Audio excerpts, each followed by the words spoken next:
Well, that's just an update. I think you have a more substantial story. Yes. So, can you guess what some of the biggest threats to native wildlife in Australia are?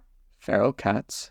You weren't supposed to be reading this. Did you read this? No, we've talked about this a load of times. Oh, well, okay, you got it.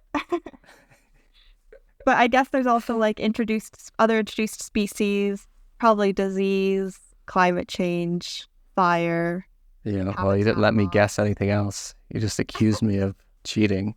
But the way you looked at me, it looked like you were like, "Ha, no, I'm gonna get this one because I cheated." No, I was like, haha, because we've talked about this before, have we not? Probably. Okay, I'm sorry. All right. You're right. Ding ding. It's feral cats. Okay. Well, we're gonna talk about feral cats today.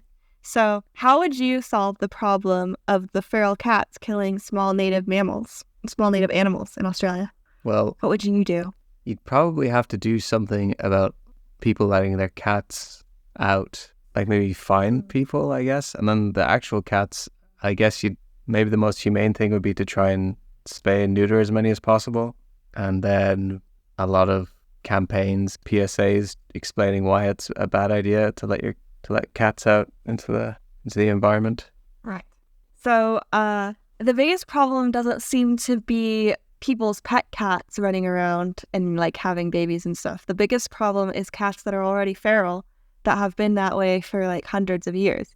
There's just a bunch of feral cats in Australia.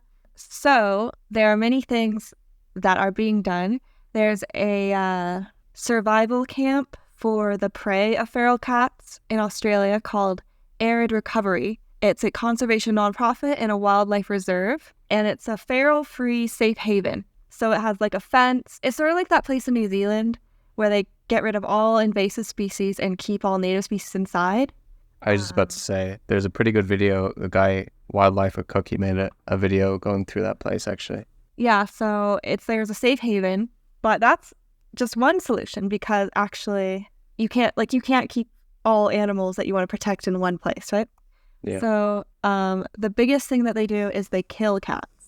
Even though people say that's really bad and there are like protests against it and stuff, you can't get rid of all the cats. You can't like adopt them all out, you know? Yeah, especially if they're And if you try to feral. spay and neuter them.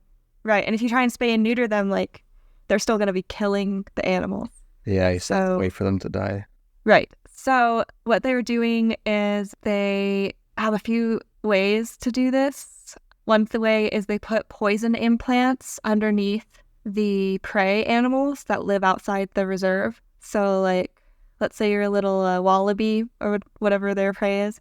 They are going to put a little capsule of poison inside under your skin. And when you get eaten, then the cat will die. Because what they found is that only a few cats are doing all the killing. It's like really strong, smart cats, I guess, that are doing it. So they don't need to get rid of all the cats, just the ones that like to kill the endangered animals. Oh, that's good, I guess. Have you seen how big some of those cats get? No, Pretty maybe. huge. Hmm. Like a lot bigger than your regular house cat, anyway. Yeah, so that's one thing they're doing. They also have a device called Felixer, and it's like a camera trap type technology, but it has a way to tell if a cat is passing in front of it versus another animal. And when the cat passes in front of it, it sprays a gel onto the cat, and the cat licks it off and dies. So it's like, because cats like to clean themselves.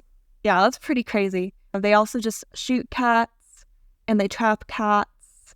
But killing cats isn't the only, like, you can't just kill cats. Why do you think that is? This is still related to the cat problem. Right. Well, killing cats can't save this population. Why? Maybe it's because it's just too hard to kill them all. Right. There are too many cats. You can't kill them all. So another thing they're doing is they're trying to make the prey smarter because the prey are like really stupid. They're like the dodo or, you know, they're just like, oh, I love being alive in Australia and I don't care about predators. So they can't keep them in the enclosure either or in the reserve because then they get even like less scared of things. So what they're doing is they're making a few enclosures with the prey animals that they want to eventually release, and then they're putting cats in there. And like the stupid ones are gonna die. The smart ones are going to learn, and then they'll be smarter. Trying to fast track natural selection. Yeah, and they're also not always using cats. Sometimes they're using the natural predator of this species, which is the western quoll. Yeah, so they're training the prey to be less susceptible. What do you think about that? That's interesting. I've never heard of something like that before. Yeah, it's pretty sad. Like, imagine that in a human context. Like, if the police were just like, instead of getting rid of that serial killer, we're just gonna... It's gonna let him drive around neighborhoods, and whoever gets into his car, yeah, gonna make sure you never breed. Right. So it's interesting. It's sort of brutal. I don't think I'd want to work there because I can't kill cats. It would make me too sad. Cats are like my favorite animal. But I appreciate that they are trying this hard, you know? Yeah, that's the thing about like conservation versus like the individual animal. Sometimes you gotta make tough calls. So that's our wildlife news for the day. Subscribe to the YouTube channel for full episodes or download the MP3 from the links below.